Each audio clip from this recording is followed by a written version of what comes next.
మొదట ముఖము ఉండడం వలన ముఖం అనగా ముఖము అనుకోవచ్చు, లేకపోతే నోరు అనగా మూతి. సో నాలుగు కూడా ఉద్భవించింది. దాంతో మాట్లాడే శక్తి అనగా స్పీచ్. దానికి అక్కడి నుంచి అగ్ని అధిష్టాన దేవత అయిన అగ్నిదేవుడు వాళ్ళందరూ వచ్చారు. దాని తర్వాత గంధము వాసన కావలసినటువంటి ఇంద్రియాలకు కావలసినటువంటి ఇంద్రియ దేవత వాళ్ళందరూ ఉత్పన్నమయ్యారు. తర్వాత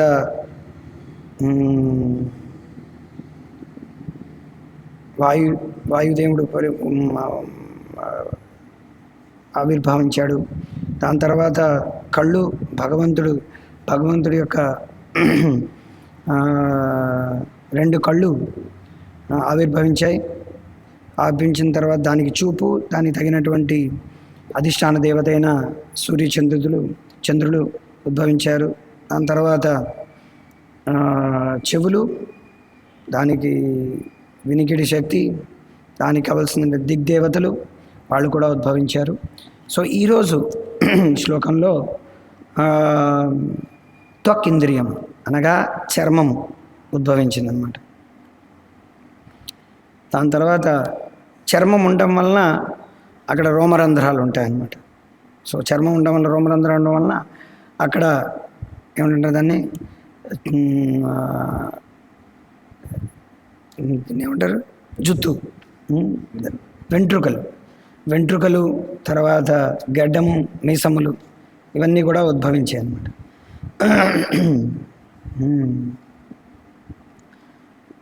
దాని తర్వాత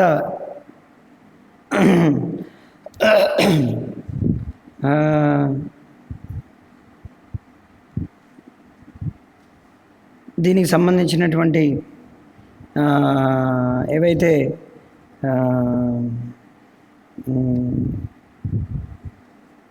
మందులు ఉన్నాయో, ఏమిటంటారు ఔషధయ శాసన్, ఔషధాలన్నీ కూడా వచ్చాయి. దానికి కావాల్సినటువంటి ఏమంటే డిటీస్ టాక్టికల్ సెన్స్. టాక్టికల్ అంటే చర్మమేనా? టాక్టికల్ అంటే ఏంటి? ఇక్కడ ఏమిటి ఇచ్చారు?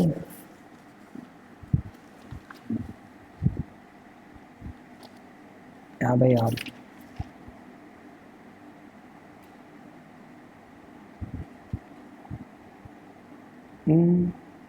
అటు పిమ్మట సమస్త ఔషధం ఇది కదా నియంత్రించు దేవతలు. త్వగింద్రియం అంటే చర్మమేనా? సో ఇక్కడ ఉద్భవించినటువంటిది ఏమిటంటే చర్మము, వాటికి కావలసినటువంటి ఔషధాలు, తర్వాత చర్మానికి కావలసినటువంటి త్వగింద్రియం, ఇవన్నీ కూడా ఉద్భవించాయి. సో దీనికి అధిష్టాన దేవత ఎవరంటే demigods who control the production of herbs and medicine drugs. ఎవరు వాళ్ళు? అశ్విని కుమారుల వైద్యులు. ఎవరు?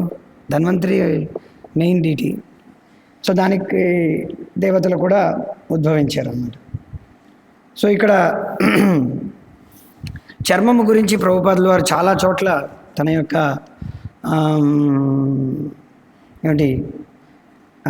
ఎన్నో తాత్పర్యాల్లో ప్రభుపాదుల వారు ఇచ్చారనమాట. సో మనందరం కూడా ఈ భౌతిక ప్రపంచంలో అందరూ కూడా చర్మ వ్యాధితో బాధపడుతున్నారంటారు ప్రభుపాదుల వారు. చర్మ వ్యాధితో బాధపడడం అంటే అందరూ కూడా చర్మంతో బాగా ముడిపడి ఉన్నారనమాట. చర్మంతో బాగా ముడిపడి ఉండడం అంటే ఈ శరీరం అన్నమాట. ఈ శరీరమే నేనన్నమాట. అంటే చర్మం అందా కఫవాత పిత్తవులతో తయారైనటువంటి ఈ శరీరం అన్నమాట. దానికి ముఖ్యంగా కనిపించేటువంటిది చర్మం. ఈ చర్మంతో ఎన్ని బాధలో ఎన్ని ఉద్యమాలు వచ్చాయో. ప్రపంచవ్యాప్తంగా ఎన్నో సివిలైజేషన్ అంటే నాగరికతలు చర్మంతోనే ముడిపడి ఉన్నాయన్నమాట. వాళ్ళ యొక్క చర్మం ప్రకారంగా ఇప్పుడు ఇంటర్నెట్లో ఒక పెద్ద ఏమంటారు దాన్ని వివాదం తలెత్తుతోందనమాట. జీసస్ క్రైస్ట్ వైటా బ్లాక్ అని, అంటే చర్మం అన్నమాట. ఇటు ఆఫ్రికన్స్ అందరూ అంటే ఏమంటారంటే జీసస్ క్రైస్ట్ ఇజ్రాయిల్లో పుట్టాడు కాబట్టి అతను బ్లాక్ కాదు, వైట్ కాదు, బ్రౌనిష్గా ఉంటాడు. చామన ఛాయ, బ్రాస్ కలర్, కాపర్ కలర్ అంటారు. సో మొత్తానికి ఏదైనా సరే ఇదంతా కూడా ఇప్పుడు ఎవరైతే రోమన్స్ ఉంటారో, ఎవరైతే ఇటుపక్క వాటికన్ చర్చ్ అటువైపు ఇంకా చెప్పాలంటే క్యాథలిక్స్ ఉంటారో, వాళ్ళందరూ యేసుక్రీస్తుని ఏంటంటే ఒక వైట్ మ్యాన్గా చూపిస్తారనమాట. మంచి బ్లాండ్ హెయిర్, మంచి బ్రౌనిష్, లేకపోతే కొన్నిసార్లు బ్లాండ్ హెయిర్ పెట్టి బ్రౌనిష్గా పెడతారు, బ్లాక్ పెట్టరు. సో వాళ్ళందరూ కూడా యేసుక్రీస్తుని ఏంటంటే వైట్ మ్యాన్గా చూపిస్తారనమాట. ఎందుకంటే వాళ్ళందరూ వైట్గా ఉన్నారు. సో యేసుక్రీస్తు తప్పకుండా వైట్ మ్యాన్ అయి ఉంటారని అనుకుంటా. సో ఈ రకంగా చర్మానికి కావాల్సిన, చర్మంతో ముడిపడినటువంటి ఎంతో మందిని హత్య చేశారు. ఎన్నో పెద్ద పెద్ద మారణ హోమాలు జరిగిపోయాయి అన్నమాట చర్మం వలన. కానీ వైదిక సంస్కృతిలో చర్మానికి అంత ఇంపార్టెన్స్ లేదన్నమాట. ఎందుకంటే చర్మం అంటేనే అది చర్మకారి అంటారు అనమాట. ఎవరైతే అంటే అందుకే వైదిక సంస్కృతిలో సూచి ముచి అని ఉంటుందన్నమాట. సూచి అంటే చాలా శుభ్రత కలిగినటువంటి విషయం. మూచి అంటే ఎవరైతే చర్మంతో డీలింగ్, చర్మంతో వ్యవహారాలు జరుపుకునేటువంటి వ్యక్తులని మూచి అంటారనమాట. వాళ్ళు ఎప్పుడూ కూడా దినము రాత్రి చర్మంతోనే వాళ్ళ జీవితం అంతా కూడా అనమాట. అది వాళ్ళ యొక్క వృత్తి, అదేం అందులో ఏం తప్పేం లేదనమాట. వర్ణాశ్రమ విభాగం ప్రకారంగా వాళ్ళ చర్మం ప్రకారంగా చర్మంతో తోలుతో వాళ్ళు వ్యాపారాలు చేసుకుంటే ఎందుకంటే దానికి కావాల్సినటువంటి లాభాలు ఎన్నో ఉన్నాయన్నమాట. మనం చనిపోతే మన యొక్క శరీరంలో ఒక్క అవయవం కూడా ఎందుకు పనికిరాదు, కాల్ చేయాలి లేకపోతే పూర్తి చేయాలన్నమాట. కానీ మనం కాకపోతే అంటే మనుషులు కాకుండా మిగతా జీవరాశులన్నీ, పురుగులు వాటన్నిటి పక్కన పెడితే 4 కాళ్ళు ఉన్నటువంటి జీవులు, పాకేటువంటివి జీవులు అన్నిటి యొక్క చర్మం ఏంటంటే ఎంతో విలువైనటువంటిది అనమాట. వాటితో ఎన్నెన్నో వస్తువులు, విలువలు ఎన్నో, వాటి యొక్క చర్మం ఏంటి, వాటి యొక్క విషయాలు అన్నీ కూడా ఎన్నో విషయాలు ఉన్నాయన్నమాట. ఈవెన్ సాక్షాత్తుగా భగవంతుడికి సంబంధించినటువంటి విగ్రహ ఆరాధనలో కూడా ఎన్నెన్నో జంతువుల యొక్క చర్మాలు కూడా వాడుతారనమాట. మనం చూస్తే ఇంచుమించుగా అది మనం ఏదైతే శంఖం పూరిస్తున్నామో అది చర్మము, తర్వాత ఏమంటారు దాన్ని, అది ఎముక, 2 అన్నమాట. అది ఒక రకమైన ప్రాణి. ఆ ప్రాణికి చర్మమే అది ఒక రకంగా దానికి ఏంటంటే దానికి ఎముక కూడాను. సో దాన్ని తీసుకొచ్చి మనం, అది శాస్త్రంలో చెప్పబడి ఉంది, అది ఎప్పుడైతే చనిపోతుందో దానిలో తీసేసి దాన్ని భగవంతుడి కోసం శంఖం పూరించడానికి, ఇలా ఎన్నో ఉన్నాయన్నమాట. అదే సో ఈ రకంగా ఏంటంటే ఎన్నో జంతువుల యొక్క చర్మంతో ట్రెడిషనల్గా ఈవెన్ సౌత్ ఇండియన్లో మృదంగం కానీ, గౌడీ వైష్ణవులు వాయిస్తున్నటువంటి మృదంగం కానీ, అన్ని మృదంగాలకి ఏంటంటే ఈ చర్మమే ఉపయోగిస్తారనమాట. అది లేతగా ఉండేటువంటి చర్మం, చనిపోయిన తర్వాత చర్మం ఉపయోగపడదు. సో అప్పటి రోజుల్లో ఏంటంటే దీన్ని యజ్ఞయాగాదుల్లో వాటన్నిటిని ఇచ్చేసిన తర్వాత ఆ చర్మం అంతటినీ ఈ రకంగా మృదంగాలకి వాటన్నిటికీ ఉపయోగిస్తుంది. ఇప్పుడు ఏంటంటే వాళ్ళందరూ కూడా ఫైబర్తోని, ప్లాస్టిక్తోని ఇవన్నీ యూజ్ చేయడం వలన దానిలో సరిగ్గా సౌండ్ కూడా రావడం లేదనమాట. ఎందుకంటే దానికి సరైనటువంటి వాయిద్యంలో ఆ రకమైన మాధుర్యం రావడానికి అని చెప్పి ఆ రకమైనటువంటి చర్మం యూజ్ చేస్తేనే అవుతుంది అనమాట. ఇంకా విడ్డూరం ఏంటంటే లోపల ఏంటంటే ఏవైతే జంతువులు ఉన్నాయో వాటిలో ఉండేటువంటి అంటే చర్మం లోపల ఉండేటువంటి విషయాలు కూడా ఎన్నో వాయిద్యాల్లో వాడతారనమాట. మనం చూస్తే వైలన్లో ఏదైతే వైలన్లో దాన్ని ఏమంటారంటే దాన్ని అంటారు కదా, దానికి గుర్రం తాలూకా గుర్రం తాలూకా చర్మం లోపల ఉన్నటువంటి ఇంటెస్టైన్స్ అంటే పేగులు. ఆ పేగుల్ని సన్నంగా దాన్ని కట్ చేస్తే దానికి ఉపయోగిస్తారు యాక్చువల్గా. ఈ రోజుల్లో అంతా కూడా ఫైబర్ అంతా వచ్చింది. ఎందుకంటే అన్ని గుర్రాలు ఉండేవి, అవి చనిపోయేవి. చనిపోయిన తర్వాత వాటికి దానికి ఎన్నో ఉపయోగాలు ఉన్నాయన్నమాట. వాటికి ఆవు చనిపోయిన తర్వాత కూడా ఎన్నో ఉపయోగాలు ఉన్నాయన్నమాట. ఆవు బతికుండగా ఎన్నో ఉపయోగాలు, చనిపోయిన తర్వాత ఉపయోగాలు. ఏనుగు కూడా బతికితే 1000, చనిపోతే 1000 అని శాస్త్రం ఊరికనే చెప్పలేదు అనమాట. సో వాటన్నిటికీ ఎన్నో ఉపయోగాలు ఉన్నాయన్నమాట. కానీ ఇవన్నీ కూడా చర్మానికి సంబంధించిన వాటికి ఉపయోగాలు ఉన్నాయి. కానీ ఎప్పుడైతే మనుషులకు వస్తుందో మనుషుల యొక్క చర్మం ఎందుకు పనికిరాదనమాట. ఎందుకు పనికిరాదు. దాన్ని ఏంటంటే చనిపోయిన తర్వాత వాడికి కాల్చడం పూడ్చడంతోనే సరిపోతుంది అనమాట. సో ఇదంతా కూడా యస్యాత్మబుద్ధి కునిపేతి ధాతుకే అనమాట. సో దీన్ని ఏమిటంటారంటే ఇది చాలా చర్మ వ్యాధి అనేది ప్రభుపాదుల వారు ఎందుకు అన్నారు, ఇది తాత్కాలికమైనటువంటి దేహాంతో ముడిపడినటువంటిది అనమాట ఈ చర్మం అనేది. సో ఈ చర్మం అనేది ఏంటంటే దీనికి కావాల్సినటువంటిది, దీనికి చర్మం ఉంది అనే ఒక విషయానికి ఏమిటి, దానికి ఏమిటంటే స్పర్శ అన్నమాట. భోగం చేయాలంటే స్పర్శ అనేదితోనే ఆరంభం అవుతుంది అనమాట. చాలా ఉన్నతమైనటువంటి భోగంలో స్పర్శ తాలూకు భోగం అనేది చాలా ఉన్నతమైనటువంటిది. దానికి సంబంధించినటువంటిది. దాని తర్వాతే వచ్చినటువంటిది వెంటనే ఇక్కడ జెనిటైల్స్ అనమాట, అంటే జననేంద్రియాలు అనమాట. సో దీనికి చాలా దగ్గరగా ముడిపడినటువంటిది జననేంద్రియాలు అనమాట. చర్మానికి సరిగ్గా ముడిపడినటువంటిది అనమాట. సో చర్మం అంటే దానికి కావాల్సింది, దానికి ఏమంటే టచ్ సెన్సేషన్ అనమాట.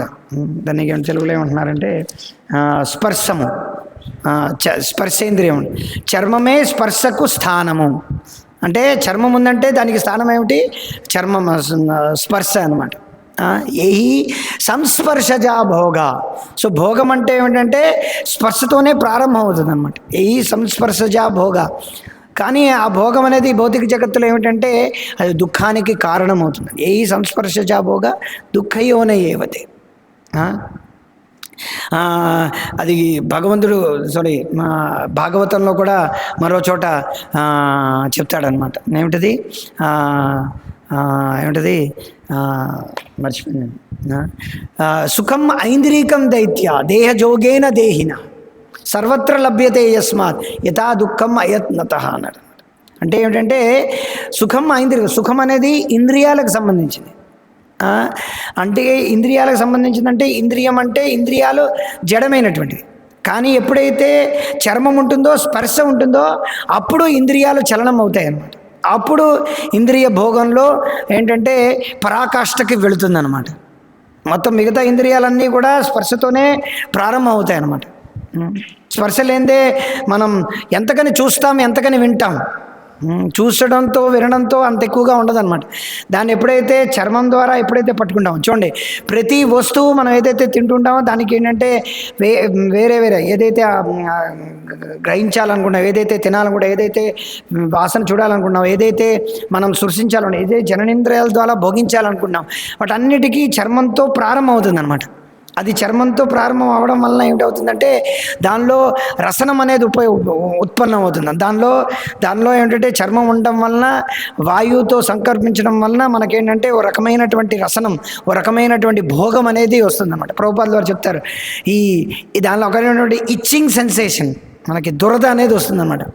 దురద అనేది మొదట ఉండడం వల్ల ఏమవుతుంది, అది చాలా ఆహ్లాదకరంగా అనిపిస్తుంది అన్నమాట. ప్రభుపాదుల వారు చెప్తారు ఈ చర్మం ఉండడం వల్ల మనకేంటంటే దురద వస్తుంది అనమాట. ఆ దురద రావడం వల్ల మొదట గోక్కున్నప్పుడు ఏమవుతుందంటే దానికి మొదట ఆహ్లాదకరంగా అనిపిస్తుంది అనమాట. నరక సుఖమా ఏమో మరి నేను ఓకే. సో దాన్ని ఏమిటంటే అలా గోక్కొని సుఖాన్ని పొందడం అన్నమాట. అందుకే చర్మ వ్యాధి వచ్చిన వాళ్ళు ఏంటంటే ఉండబట్టదనమాట, ఆగదనమాట. అలాగా ఏంటంటే గోక్కోవాలనే అనిపిస్తూ ఉంటుంది అనమాట.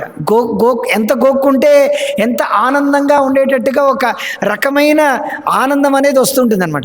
కాకపోతే ఎంత ఎక్కువగా చేస్తే చివరికి ఏంటంటే అదేమిటంటే పుండులా ప్రారంభమై మొదట వచ్చినప్పుడు అది సుఖంగానే ఉంటుంది. తర్వాత ఏమవుతుందంటే అలా గోకి గోకుని చూడ అంటే రాణి పాట పాడబుద్ధి బోడుగుండు తడవ బుద్ధి అని చెప్పి తెలుగులో ఒక సామెత ఉంది. సో అలాగ తడివినట్టు అలా తడుగుతుంటే ఏమవుతుందంటే అక్కడ ర్యాపిడ్ అవ్వడం వల్ల ఫ్రిక్షన్ డెవలప్ అయ్యి అదంతా కూడా ఏమిటవుతుందంటే పుండులా మారిపోతుంది. మొదట కొంచెం అక్కడ రక్తం వస్తుంది. అది ఎందుకంటే చర్మం చాలా సున్నితమైనటువంటిది. దాన్ని ఒక చోటే అలా గోక్కుంటే ఏమవుతుందంటే అలా అలా అలా అలా ఏమవుతుందంటే మెల్లిమెల్లిగా అక్కడ ఏంటంటే ర్యాపిడ్కి లోనై ఇక్కడ గోళ్ళ మధ్యలో ఉండేటువంటి ఇసుక తర్వాత బ్యాక్టీరియా అంతా కలిసి అక్కడ ఏమవుతుందంటే మొత్తం అంతా కూడా ఆ చర్మశక్తి అనేది ఏమిటంటే చివరికి అది ఏమిటంటే పుండుగా తయారయ్యి అది చివరికి ఏంటంటే చర్మ వ్యాధి రావడానికి చివరికి అదే ఆ గోకడమే మనకేమిటంటే మనకి దుఃఖానికి కారణమవుతుంది అనమాట. దీనిలో ఇన్ని బాధలు ఉన్నాయన్నమాట. మొదట ఆహ్లాదకరంగా ఉండేటువంటి భౌతికమైనటువంటి సుఖం, అందుకే దాన్ని ఏంటంటే గోకడంతో చర్మ వ్యాధితో ఎందుకు పోల్చారంటే చర్మంతో ఎందుకు పోల్చారంటే చర్మం అనేది ఏంటంటే మొదట గోక్కునేటప్పుడు అది దురదగా చాలా ఆహ్లాదకరంగా ఉన్నా సరే చివరికి అదేమిటంటే పుండుగా మారి మనకి దుఃఖాన్ని ఇస్తుంది అనమాట. సో ఈ భౌతికమైనటువంటి సుఖం కూడా ఆ రకంగామైనటువంటిది అనమాట. ఏదైనా మనం తీసుకుంటే ఏ భౌతికమైనటువంటి సుఖం తీసుకున్నప్పటికీ దాని యొక్క అంతం ఏమిటంటే చర్మంతోనే ప్రారంభం, చర్మంతోనే అంతం అవుతుంది అనమాట. ఈ చర్మంతోనే అంతం అయిపోతుంది. సో దానికి ఏంటంటే ప్రభుపాదుల వారు చాలా చోట్ల తన యొక్క తాత్పర్యాల్లో ప్రభుపాదుల వారు ఒక చోట ప్రభుపాదుల వారు చెప్తున్నారు తన యొక్క మార్నింగ్ వాక్లో, skin they are unclean suffering అనమాట. అంటే దాన్ని ఏమంటారంటే ప్రభుపాదులు చెప్తున్నారు,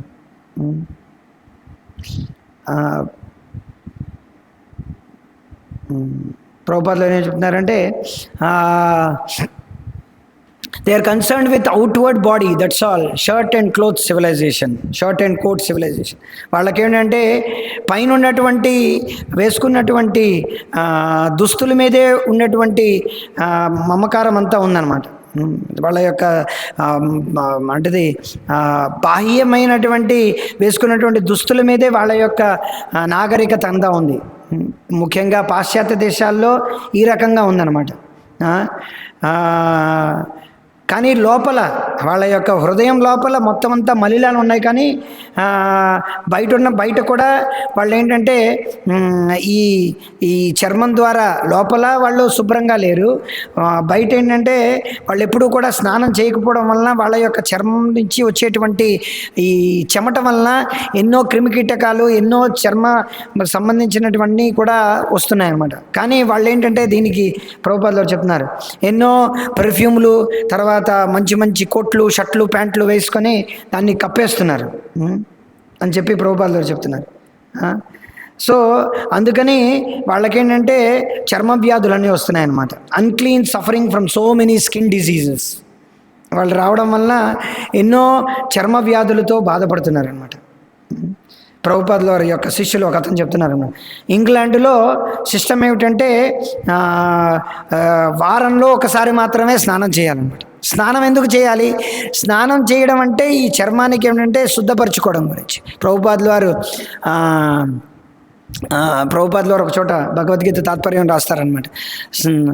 బాహ్య శుభ్రత ఏంటిది శుచి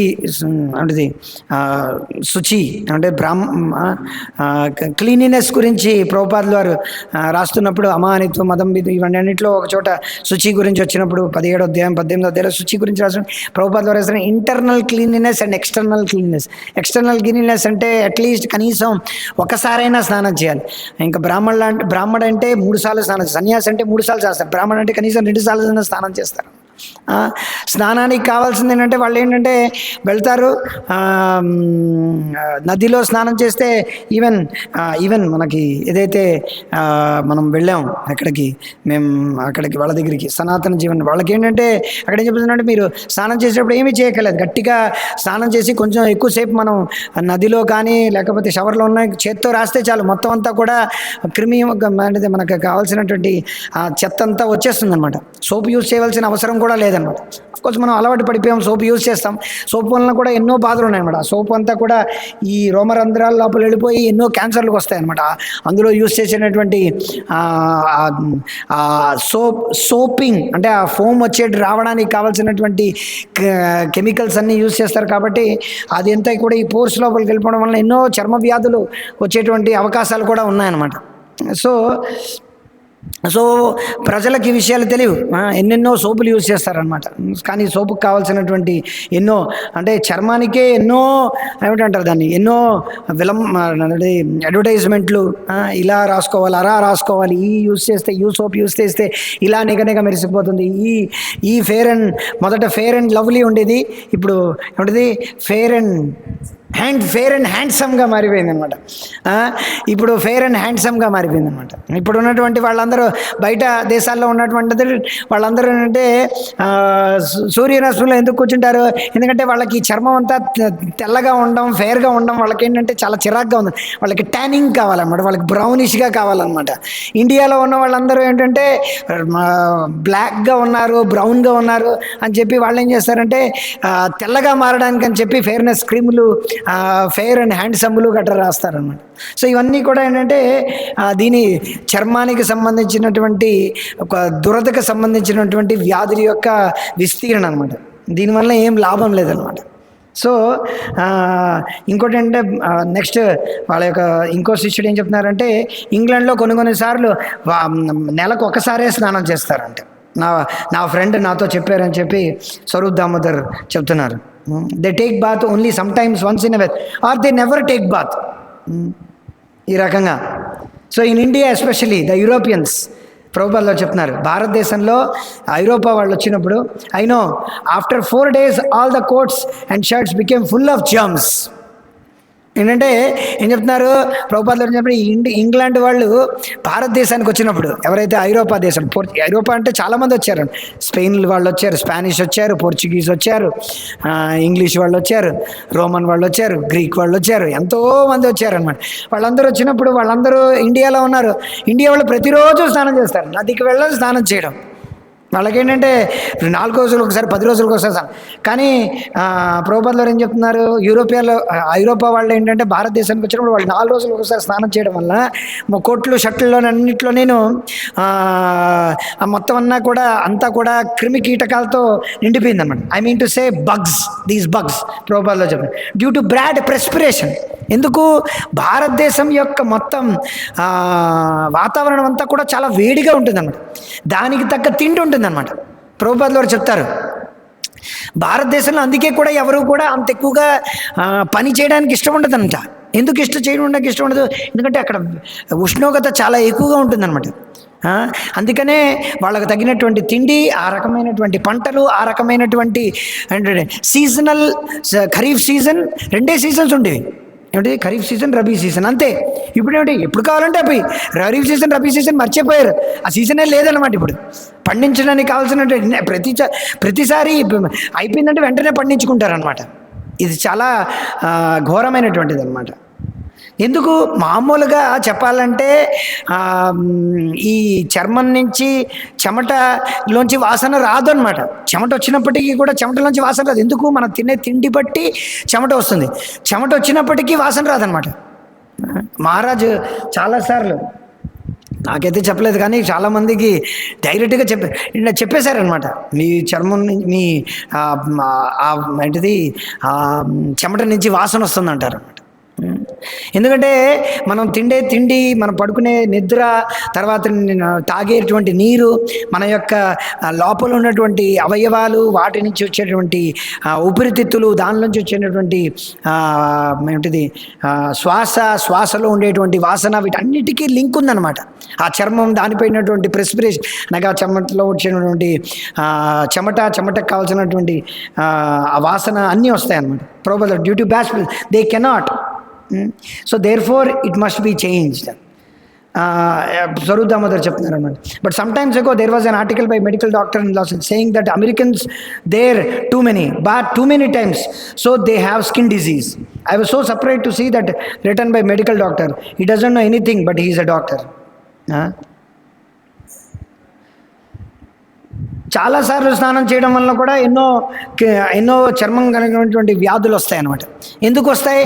ఎందుకంటే అటువంటి నీరు అటువంటిది అనమాట.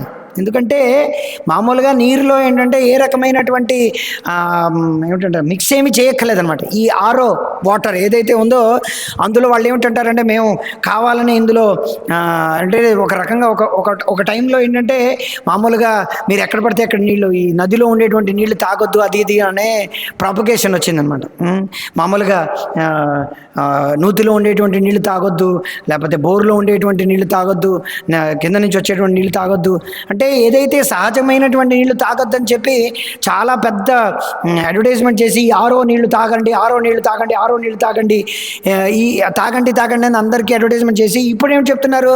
ఆరో నీళ్లు తాకండి, సహజంగా మీరు ఏమిటంటారు దాన్ని రాళ్ళు వేసుకొని ఇసుక వేసి రాళ్ళు వేసి ఆ నీరునే తాగండి అని చెప్పి ఇప్పుడు ప్రాపగేట్ చేస్తున్నారు అనమాట. సో ఇప్పుడు ఏమవుతుంది? పాయింట్ ఏంటంటే ఈ నదులన్నిటిలో నేను ఈ కెమికల్ ఇండస్ట్రీస్లో నుంచి, లెదర్ ఫ్యాక్టరీల నుంచి, చెప్పాలంటే గంగా, యమున వీటన్నిటి నదుల్లో నేను ఎన్నో లెదర్ ఇండస్ట్రీసు, ఎన్నో ప్లాస్టిక్ ఇండస్ట్రీసు, ఎన్నో కెమికల్ ఇండస్ట్రీస్ యొక్క నీరంతా కూడా కలవడం వలన యాక్చువల్గా సహజంగా గంగా నీళ్లు తాగితే ఏం ప్రాబ్లం లేదనమాట. కానీ ఇప్పుడు గంగలో నీళ్లు మామూలుగా నోట్లో వేసుకున్నా సరే ఎన్నో చర్మ వ్యాధులు వచ్చేస్తుంది అనమాట. ఎందుకంటే వాళ్ళకి గంగాని ప్యూరిఫై చేస్తాం, గంగా బచావ్ ఆందోళన్ అది ఇది చేస్తుంది అన్నీ చెప్తున్నారే తప్ప ఈ ఇండస్ట్రీస్ అన్నిటినీ మూసేయాలి, ఈ లెదర్ ఇండస్ట్రీసు, ఈ కర్మాగారాలన్నిటి వలన ఈ వీటిలో వచ్చేటువంటి కలుషితమైనటువంటి నీరంతటినీ గంగలోనే కాకుండా భూమిలో కలవడం, ఆ భూమిలో నీరు కింద ఉన్నటువంటి నీటిలో కలవడం వలన ఎన్నో చర్మానికి సంబంధించినటువంటి వ్యాధులు అనేవి వస్తున్నాయి అన్నమాట. అది అమెరికా లాంటి ప్రదేశంలో అయితే ప్రతి ఒక్కడికి చర్మ వ్యాధి అనమాట. ఎందుకంటే ఆ నీరు అసలు స్నానం చేయడానికి కాదు, నోట్లో పెట్టుకోవడానికి కూడా పనికిరాదు అనమాట. కొంతమంది ఇళ్లలో నీళ్ళు ఏంటంటే చాలా తక్కువగా లభిస్తాయి అన్నమాట. వాళ్ళు ఏంటంటే ఆర్ఓ వాటర్, వాళ్ళు ఏంటంటే ఏంటిది ఏదైతే వాల్మార్ట్లోని వాటన్నిటిలోని దుకాణాల్లో లభించేటువంటి నీరుని వాళ్ళు దానిలో నీళ్లు కొంతమంది అయితే పోసుకుంటారనమాట. దాన్ని ట్యాంకులో పోసుకునే వాళ్ళు చాలామంది ఉన్నారనమాట. ఎందుకంటే ఈ వచ్చేటువంటి నీరు ఏంటంటే దానికి చర్మ వ్యాధికి వస్తుందని చెప్పి వీళ్ళు ఈ రకంగా 60 రూపాయలకి, 70 రూపాయలకి, 300కి దొరుకుతున్నాయి. అంటే $20, $30 అనమాట ఒక్క బాటిల్. అందులోంచి నీళ్ళతో స్నానం చేస్తారనమాట. దానివల్ల చర్మ వ్యాధి రాదని చెప్పి. సో ఈ రకంగా ఏంటంటే ప్రతి చోట కలుషితమైన అనమాట.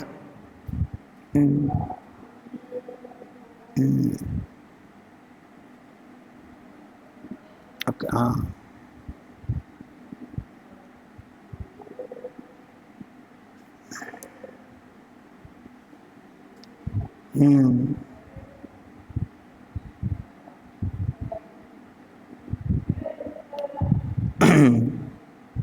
ప్రభుపాదుల వారు భాగవతం యొక్క తాత్పర్యంలో చెప్తున్నారన్నమాట. శుచి అనగా బ్రాహ్మడు, శుచి మీన్స్ బ్రాహ్మణ, అండ్ ముచి అనగా బ్రాహ్మడు కాదు, నాన్ బ్రాహ్మణ. There are two words still current in Hindu society, శుచి అండ్ ముచి. హిందూ సమాజంలో ఈ 2 పదాలు ఇప్పటికీ అందరికీ తెలుసు, శుచి అండ్ ముచి. శుచి మరియు ముచి. ముచి అనగా ఎవడు? ముచి అంటే కాబ్లర్ అంటే చెప్పులు కుట్టుకునేవాడు. ఎవడైతే చర్మంతో వ్యవహరించేవాడు అనమాట. ఐ ఆమ్ ది స్కిన్, నేను ఈ చర్మాన్ని, నేను తెల్ల చర్మాన్ని, నేను నల్ల చర్మాన్ని, నేను అమెరికన్ చర్మాన్ని, నేను భారతీయ చర్మాన్ని. ఇవన్నీ కూడా ముచి అంటే స్కిన్ ఎక్స్పర్ట్. ముచి అనగా చర్మానికి సంబంధించినటువంటి ఒక ఎక్స్పర్ట్. అంటే ఏమిటి? నిపుణుడు, చర్మ నిపుణుడు అన్నమాట. ఆవు యొక్క చర్మం, తర్వాత గోట్ అనగా గొర్రె యొక్క చర్మం, మేక యొక్క చర్మం, తర్వాత గొర్రె యొక్క చర్మం, ఈ రకంగా ఎన్నో చర్మం ఉన్నాయన్నమాట. సో అత్యాధునికమైనటువంటి సమాజం అనగా ప్రభుపాదుల వారు చెప్తున్నారు టెనరీ ఎక్స్పర్ట్ అంటే చర్మంలో మంచి నిపుణత కలిగినటువంటి వ్యక్తి అన్నమాట. సో బంగాళంలో ఒక ఒక ఒక బెంగాలీలో చెప్తారనమాట. ఒక సామెత ఉందన్నమాట. ముచి హోయ్ శుచి యది కృష్ణ భజే. ఎవరైతే అంటే శుచి కానటువంటి వ్యక్తి ఉన్నారో వాళ్ళు శుచి అవుతారండి. ఎప్పుడు? కృష్ణుడిని ఎప్పుడైతే భజన చేస్తారో. ప్రభుపాదులు చెప్పినట్టుగా బాహ్యమైనటువంటి క్లీనినెస్ అనగా శుచి ఎప్పుడవుతారు? ఎప్పుడైతే మనం స్నానం చేస్తామో, దినము 3 సార్లు కానీ 2 సార్లు కానీ కనీసం ఒక్కసారైనా స్నానం చేస్తే మనం బాహ్యంగా శుభ్రత అవుతాం. ఆంతరికమైనటువంటి శుభ్రత ఎప్పుడు వస్తుందంటే హరే కృష్ణ మహామంత్రం చెప్పడం చేయడం ద్వారా. ఎప్పుడైతే దాన్ని మనం వింటామో అది ఎలాగవుతుంది? అది ఎప్పుడైతే మనం భగవంతుడి యొక్క నామానికి భగవంతుడికి తేడా లేదన్నమాట. భగవంతుడి యొక్క నామానికి తేడా లేకపోవడం వలన, అది భగవంతుడు మన హృదయంలో ఉండడం వలన, భగవంతుడు ఆ హృదయంలో ఉండేటువంటి మనము ఉన్నట్టుగా. ఎందుకంటే ఇది ఆధ్యాత్మికమైనటువంటి, భగవంతుడితో వేరు కానటువంటిది. భగవంతుడు మన హృదయంలో ఆల్రెడీ విరాజులు అవ్వడం వలన, భగవంతుడి యొక్క నామం అనే మనం జపం చేయడం వలన, భగవంతుడి యొక్క నామానికి భగవంతుడికి తేడా లేకపోవడం వల్ల, ఆధ్యాత్మికం అవ్వడం వలన మన యొక్క హృదయంలో ఉండేటువంటి మలినాలన్నీ కూడా అవి పటాపంచలు అవుతాయి అన్నమాట. ఏ విధంగా అయితే మనం భగవంతుడి యొక్క చప్పట్లు కొట్టడం వలన, ఏ విధంగా అయితే పావురాలన్నీ కూడా ఎగిరిపోతాయి, ఏ విధంగా అయితే సింహం అనేది గర్జన వలన ఎలాగైతే మొత్తం అన్నీ కూడా ప్రాణులన్నీ కూడా పడిపోతాయో, అదేవిధంగా ఈ హరే కృష్ణ మంత్రం జపం చేయడం వలన మనం ఏమిటంటే ముచ్చిగా ఉన్నటువంటి, అంటే ఈ భౌతికమైనటువంటి దేహాత్మ బుద్ధిలో ఉన్నటువంటి వాళ్ళం మనం ఏమిటంటే ప్యూరిఫై అవుతాం అన్నమాట. ఈవెన్ ఇంగ్లీష్లో కూడా 2 పదాలు అన్నమాట. ప్యూరిఫైడ్, ప్రభుపాదులు చెప్తారు ప్యూరిఫైడ్ అండ్ ప్యూట్రిఫైడ్ అంటారు ప్రభుపాదులు. ఏమిటంటే ప్యూరిఫైడ్ అంటే ఈ హరే కృష్ణ మంత్రం జపం చేయడం వల్ల ఏమిటంటే మనం ప్యూరిఫై అవుతాం అన్నమాట. మనం ఏమిటంటే శుద్ధపరచును. హరే కృష్ణ మంత్రం ఎప్పుడైతే మనం జపం చేయమో మనం ప్యూట్రిఫైడ్, కంపు కుట్టేస్తుంది అనమాట. కంపు ఎప్పుడు దేనికి వస్తుంది? కంపు చర్మం వలన వస్తుంది అనమాట. కంపు అనే మన దుర్గంధం అనేది ఏంటంటే చర్మం వలన, తేమ వలన, తర్వాత చెమట వలన, తర్వాత ఆహారం వలన, నిల్వ ఉండడం వలన, అవన్నీ వలన వస్తాయి అన్నమాట. ప్రభుపాదులు చెప్తారు ఎవ్రీవన్. ఇప్పుడున్నటువంటి వ్యక్తులందరూ కూడా టెనరీ ఎక్స్పర్ట్, చర్మంతో మంచి నైపుణ్యం సాధించినటువంటి. ఈ చర్మ వ్యాధులు ఉండడం వల్ల, చర్మంతో నైపుణ్యం అంటే ఏమిటి? ఎన్నో చర్మానికి సంబంధించినటువంటి, దేహానికి సంబంధించినటువంటి ఎన్నో ఇజమ్స్ మొదలుపెట్టారని చెప్పి ప్రభుపాదులు చెప్తారు. హిందూయిజం, క్రిస్టియానిజం, ఇస్లామిజం, సైంటిజం, ఈ రకంగా ఎన్నో ఇజమ్స్ మొదలుపెట్టారని ప్రభుపాదులు చెప్తున్నారు. కానీ శుచి అనగా ఏమిటి? బ్రాహ్మడు అనమాట. బ్రాహ్మడు అంటే ఏమిటి? బ్రహ్మజానాతీతి బ్రాహ్మణ అంటే పుట్టిన వెంటనే ఒక వ్యక్తి జంతువులా పుట్టినప్పటికీ కూడా సంస్కారం రావడం వలన, శాస్త్రం చదవడం వలన ఆయన ఏమిటంటే విప్రుడి దగ్గర నుంచి బ్రాహ్మడుగా మారుతాడు. బ్రాహ్మడు అంటే ఏమిటి? అంటే బ్రహ్మములో ఉన్నటువంటి వ్యక్తి. బ్రహ్మజానాతి ఇది బ్రాహ్మణ. సో బ్రహ్మములో అనగా ఏమిటి? భగవంతుడికి ఎప్పుడూ కూడా సదా సేవ చేసేవాడు అనమాట. ఈ చర్మ వ్యాధిలో ఉండేవాడు కాదనమాట. సో బ్రహ్మము తెలిసినటువంటి వ్యక్తి, బ్రహ్మం అనగా కృష్ణుడు తెలిసినటువంటి వ్యక్తి, ఆయన శుచి. సో ప్రభుపాదులు చెప్తున్నారు. సో ఇక్కడ ప్రభుపాదులు చెప్తున్నారు, సో కృష్ణ చైతన్యం అనగా ఏమిటి?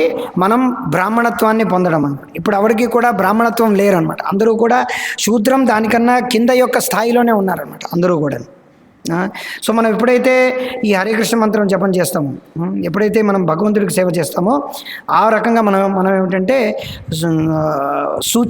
ముచ్చి నుంచి శుచి యొక్క ప్లాట్ఫామ్లోకి వస్తామన్నమాట. ఇక్కడ తర్వాత శ్లోకంలో చెప్తున్నారు,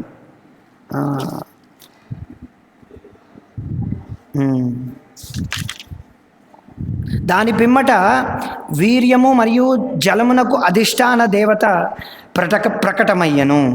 దీని తర్వాత ఏమిటి? మొదట ఇక్కడ చర్మం వచ్చెను, చర్మం తర్వాత స్పర్శ ఉద్భవించి దాని యొక్క సంబంధించినటువంటి దేవత ఉద్భవించిన తర్వాత దాని పిమ్మట వీర్యము. ఎందుకు వీర్యము ఇక్కడ చెప్పారన్నమాట. జననేంద్రియాలు ఉద్భవించాయి. జననేంద్రియాలు ఉద్భవించిన తర్వాత దాని పిమ్మట వీర్యము మరియు జలమునకు అధిష్టాన దేవత ప్రకటమయ్యను. సో వీర్యం ఉద్భవించింది. తర్వాత దానికి పిమ్మట God who presides overs the waters, అందుకే ఇప్పుడు వరుణుడు ఉద్భవించాడు అన్నమాట. పిదప గుదము మరియు తదింద్రియములు జననించెను, అనగా యానస్ అన్నమాట. గుదము జన్మించినవి. అటు పిమ్మట విశ్వమంతటిని భయమును కలిగించు మృత్యుదేవత ఆవిర్భవించెను. అంటే దాని తర్వాత మృత్యుదేవత ఉద్భవించింది. ప్రభుపాదుల వారు తాత్పర్యం రాస్తున్నారు, వీర్యస్థలన శక్తియే మృత్యు కారణమని ఇచ్చట అవగతమవుచున్నది. ఇక్కడ చెప్తున్నారు, it is understood here with that the faculty to discharge semen is the cause of death. అంటే ఇక్కడ వీర్యానికి తర్వాత మృత్యువుకి గల సంబంధం ఉందన్నమాట. అంటే ఎప్పుడైతే ఒక వ్యక్తి, అంటే అందుకే వీర్యశక్తి అంటారు, ఇది చాలా ముఖ్యమైనటువంటిది. చిన్నప్పటి నుంచి ఏమిటంటే వైదిక సంస్కృతిలో ఒక ఒక పురుషుడికి ముఖ్యంగా చెప్పాలంటే వీర్యం ఎలాగా డిశ్చార్జ్ అనగా వీర్యం అనేది నిర్వీర్యం అయిపోకుండా ఉండడానికి కలిగేటువంటి ట్రైనింగ్ అనేది చిన్నప్పటి నుంచి ఇస్తారు. అందుకే కౌమారం ఆచరేత్ ప్రాజ్ఞ ధర్మాన్ భాగవతామియ ఎందుకన్నారంటే ఈ వీర్యం వల్ల ఆయనకేంటంటే మనస్సు, బుద్ధి, అహంకారం అంతా కూడా భగవంతుడి పైన లగ్నం అవుతుందన్నమాట. మనసు భగవంతుడి పైన కేంద్రీకృతం అవుతుందన్నమాట. వీర్యం అనేది ఎప్పుడు కూడా పైకి వెళ్ళేటట్టుగా ఆయన యొక్క దినము కార్యములు అన్నీ కూడా ఉద్భవం అవుతాయి.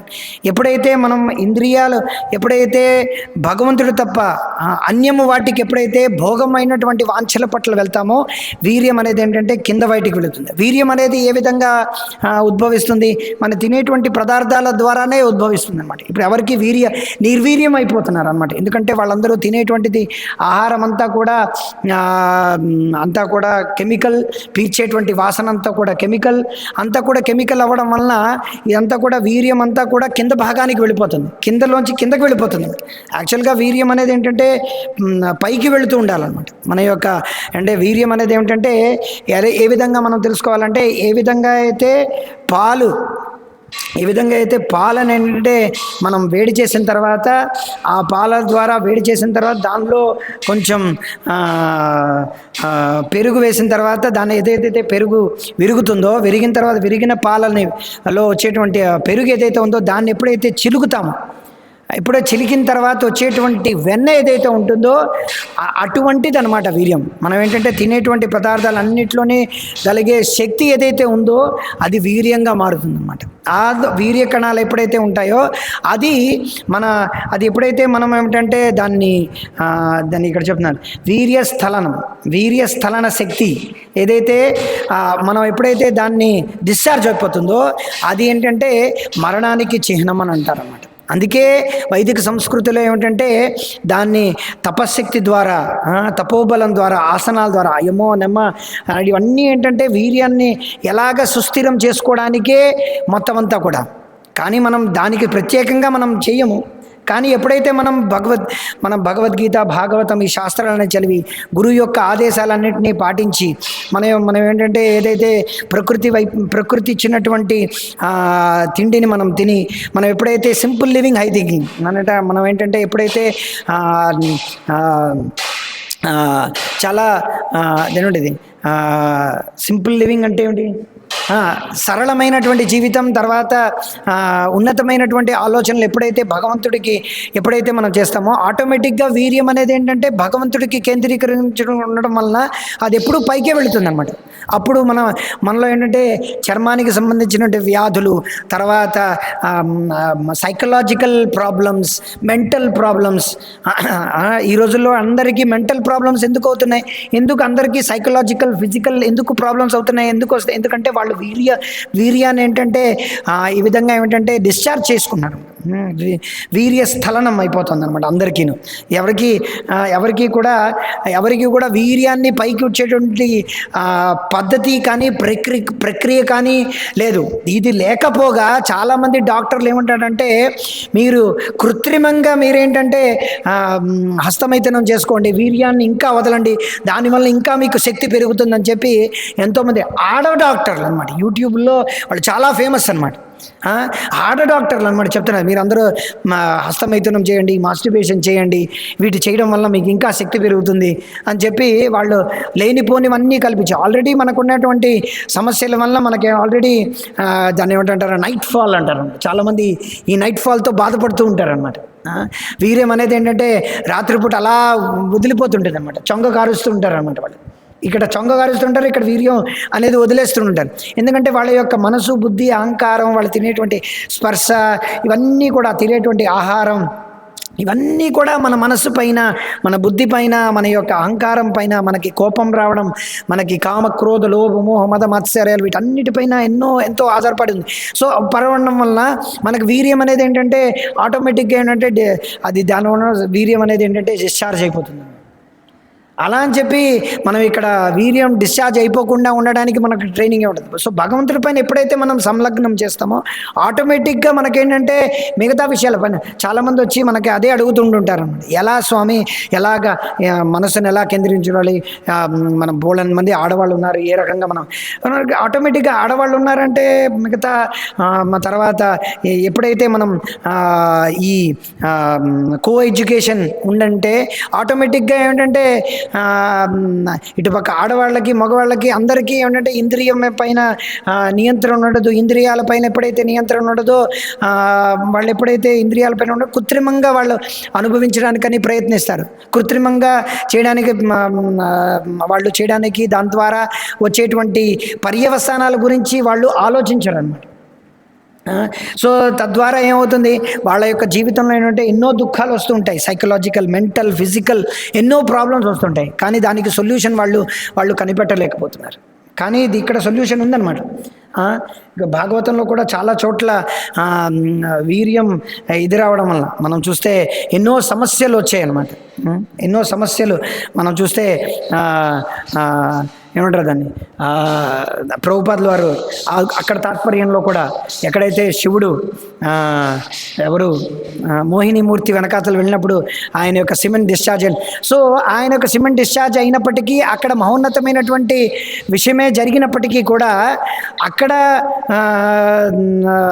మనకేంటంటే ప్రభుపాదుల వారు అదే తాత్పర్యంలో ఈ సిమెంట్ డిశ్చార్జ్ వలన ఎన్నో సమస్యలు వస్తాయి, ఎన్నో చర్మకరటువంటి వ్యాధులు వస్తాయి, ఎన్నో సైకలాజికల్, మెంటల్ ప్రాబ్లమ్స్ వస్తాయని కూడా తాత్పర్యాల్లో ప్రభుపాదుల వారు రాస్తున్నారు అనమాట. సో కానీ యోగులందరూ ఇక్కడ ప్రభుపాదులు వస్తారు.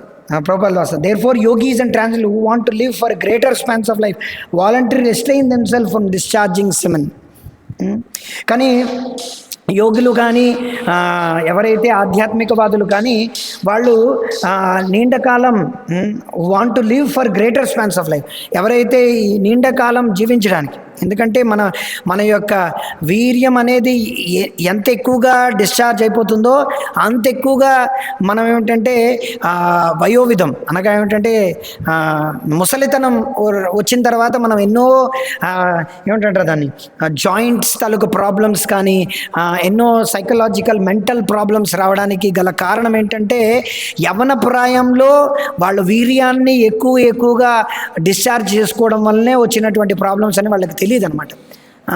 చాలామంది కాన్సన్ట్రేషన్ ఎలా డెవలప్ అవ్వాలి, మన పిల్లలు ఎలా అవ్వాలి అనే వాళ్ళు అడుగుతారే తప్ప వాళ్ళు ఏంటంటే చిన్నప్పటి నుంచి వాళ్ళకి ట్రైనింగ్ ఏమిటంటే బ్రహ్మచర్యానికి కావాల్సినటువంటి ట్రైనింగ్, భగవత్ సంబంధమైనటువంటి ట్రైనింగ్ ఏది ఉండదు అనమాట. బ్రహ్మచర్యం కాదు అసలు, బ్రహ్మచర్యం అనే పదమే వాళ్ళకి తెలియదు అనమాట. ఇంకా చెప్పాలంటే వీర్యాన్ని ఆపుకోవడం, తర్వాత భోగాలని ఆపుకోవడం అనేది ఒక పెద్ద నేరంగా వాళ్ళు చూస్తారనమాట. వాళ్ళు ఏది చేయాలో వాళ్ళు చేయనిద్దాం, తప్పేముంది అని అంటారనమాట.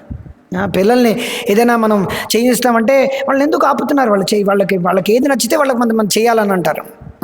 సో అలా చేయడం ద్వారా వాళ్ళు ఏమిటవుతుంది, మొదట్లో వాళ్ళు కార్టూనే చూస్తారనమాట. దాని తర్వాత ఏవేవో వస్తాయి, దాని తర్వాత ఏవేవో అందులో అంటే అడ్వర్టైజ్మెంట్లు వస్తాయి, అర్ధనగ్నమైనటువంటి చిత్రాలు వస్తాయి. ఇప్పుడున్నటువంటి సమాజంలో 6 వయసు నుంచి అందరికీ అన్నీ తెలుసును అనమాట. ఇది చాలా చాలా భయానకమైనటువంటి సిచ్యువేషన్ అనమాట. ఆడవాళ్ళకి కానీ మగవాళ్ళకి కానీ ఎటువంటి రక్షణ లేదనమాట. అందుకని ఆటోమేటిక్గా వాళ్ళకి ఏంటంటే హృదయానికి సంబంధించినటువంటి వ్యాధులు, హృదయం హార్ట్ అటాకులు రావడం, బ్రెయిన్ హ్యామరేజ్ అయిపోవడం, బ్రెయిన్కి సంబంధించిన బ్రెయిన్ ఫీవర్లు రావడం, ఇవన్నీ గల కారణం ఏంటంటే వాళ్ళకి అధికమైనటువంటి ఓవర్ సెన్స్ గ్రాటిఫికేషన్ అనమాట. దానివల్ల ఏమవుతుంది, దాని ఆటోమేటిక్గా ఏంటంటే వాళ్ళకి ఏంటంటే సిమెంట్ డిశ్చార్జ్ చేసుకుంటేనే, నాకు తెలిసినటువంటి ఒక అబ్బాయి ఉన్నాడనమాట, మా కజిన్ బ్రదర్. అది ఆయనకి ఏంటంటే ఈ హస్తమైథునం కానీ, ఆడవాళ్ళతో వెళ్ళడం కానీ, లేకపోతే ఇంద్రియ తృప్తిలో కానీ ఇవన్నీ ఏమీ తెలియవు అనమాట. చిన్నప్పటి నుంచి వాళ్ళ అంటే మామూలుగా పెరిగారనమాట. వాళ్ళు కాలేజీకి వెళ్ళిన తర్వాత పిల్లలకి ఇవే మాటలు అనమాట. నువ్వు హస్తమైథునం చేస్తావా, హస్తమైథునం చెయ్యవా, ఎందుకు చేయవు, నువ్వు చేయకపోతే చాలా ఏంటంటే నువ్వు మగాడివే కాదు, నీలో మగతనమే లేదు అని చెప్పి ఆయన ఏంటంటే మానసికంగా ఎంతో కృంగతీస్తారనమాట. చివరికి ఆ అబ్బాయి ఏ రకంగా ఏంటంటే ఈవెన్ చాలా అంటే మామూలుగానే చదువుల్లో బాగా చదువుతున్న అబ్బాయి ఏ రకంగా ఏంటంటే సైకలాజికల్గా డిప్రెషన్కి లోనైపోయి ఆయన ఏంటంటే చదువు సంధ్య మానేసి ఇప్పుడు ఇంట్లో ఏంటంటే ఒక పెద్ద బుద్ధిబండలా తయారైపోయాడు అనమాట. సో ఎన్నో సమస్యలు ఉన్నాయన్నమాట. కానీ వాళ్ళు ఏమనుకుంటారు, ఈ హస్తమైథునం చేయడం వల్ల కానీ, దీనివల్ల చేయడం కానీ, ఈ సిమెన్ అనేది వీర్యం అనేది నిర్వీర్యం అయిపోతేనే చాలా బాగుంటుందని వాళ్ళు ఇదవుతున్నారనమాట. కానీ దీనివల్ల ఎన్నో వ్యాధులు వస్తున్నాయి. ఎందుకే పిల్లలు పుట్టడం లేదనమాట ఈ రోజుల్లో, ఎందుకంటే ఎవరికి వీర్యం లేదనమాట. అందరికీ బాటిల్ అన్నీ ఖాళీ అయిపోయాయి అనమాట అందరికీ. సో ఇదంతా కూడా జోక్గా ఉంటుంది, కానీ వాళ్ళకి ఏంటంటే పర్యవసానం వాళ్ళకి తెలియటం లేదనమాట. కానీ పూర్వం రోజుల్లో వైదిక సంస్కృతిలో యోగులు కానీ, ఆధ్యాత్మికవాదులు కానీ వాళ్ళందరూ కూడా ఆటోమేటిక్గా వాళ్ళు ఏంటంటే ఆ ట్రైనింగ్లోనే ఉండేదన్నమాట, వాళ్ళ తిండిలోనే ఉండేదన్నమాట, వాళ్ళ నడవడికలోనే ఇవన్నీ ఉండడం వలన వాళ్ళ వీర్యం అనేది కోల్పోవడం అనేది ఉండేది కాదనమాట. సో తర్వాత Prabhupada, the more one can restrain the discharges, the more one can be aloof from the problem of death. So problem of death అంటే మరణం అనేది అందరికీ వస్తుంది, కానీ మరణం అనేది ఈ రకంగా సిమెన్ అనేది వీర్యం అనేది డిశ్చార్జ్ అంటే తెలుగులో ఏమంటే స్థలనం అంటారా, స్ఖలనం దీని స్ఖలనం అంటారు. స్ఖలనం, వీర్యస్ఖలనం.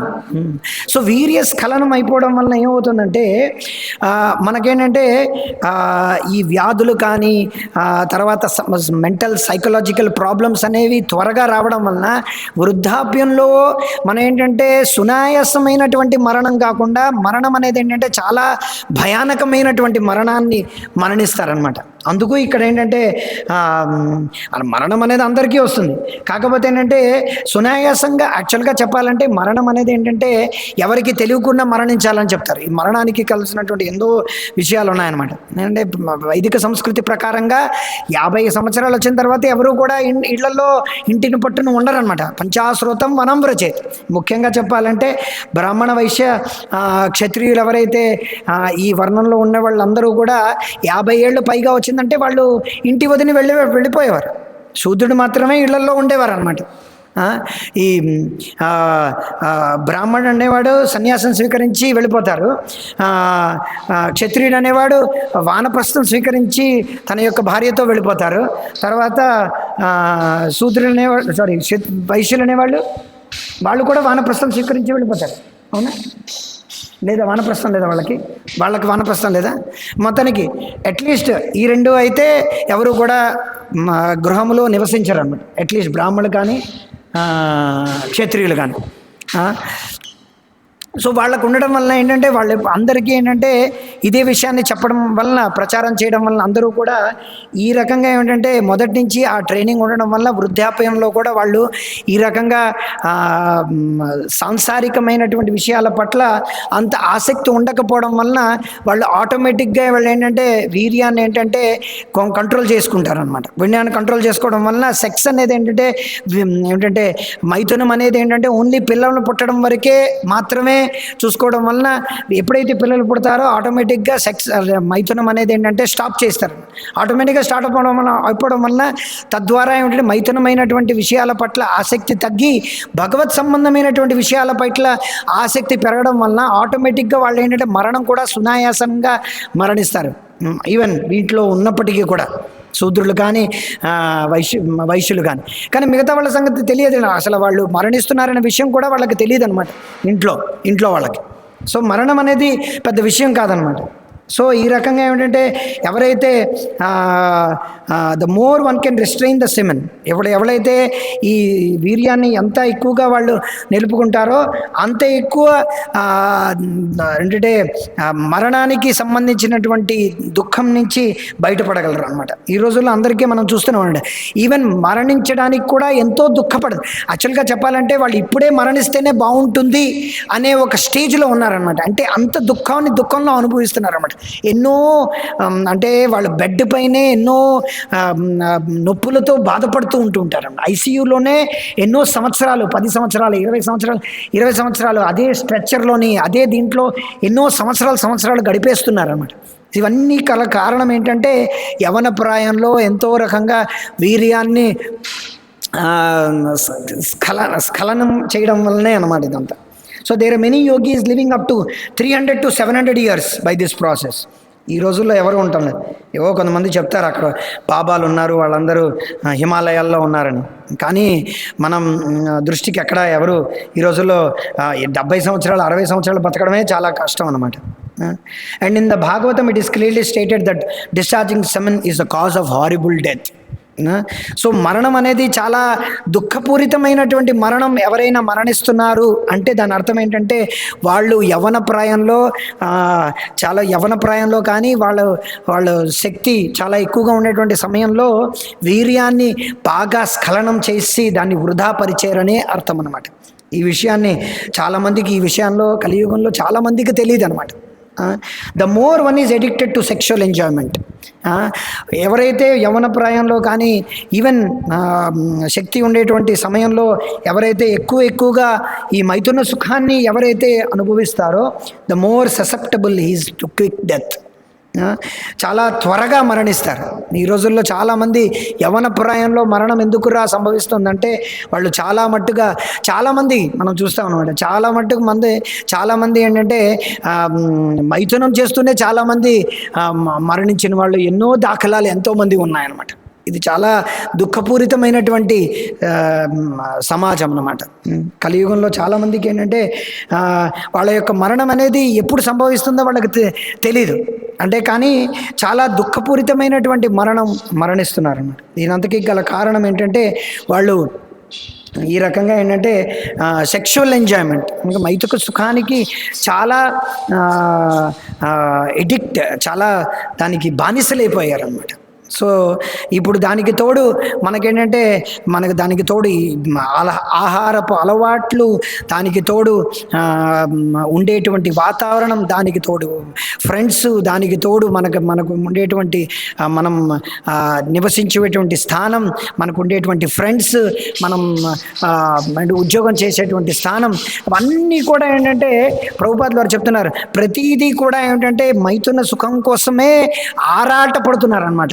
ప్రతి చోడే ఈవెన్ మనం బయటకున్నటువంటి మాట్లాడుకుంటే ప్రతి మాటలోనే వాళ్ళకేంటంటే మైథున సుఖం కోసమే మొత్తం అంతా కూడా కేంద్రీకృతమయ్యే మొత్తం మాటలు కానీ, చేష్టలు కానీ, అలవాట్లు కానీ అంతా కూడా దానికోసమేనమాట. ఈవెన్ తాగు దేనికోసం, బాగా మాంసం భక్షణ చేస్తారు. మాంసం భక్షణ చేయడం వలన అది అరగదు కాబట్టి బాగా తాగుతారు.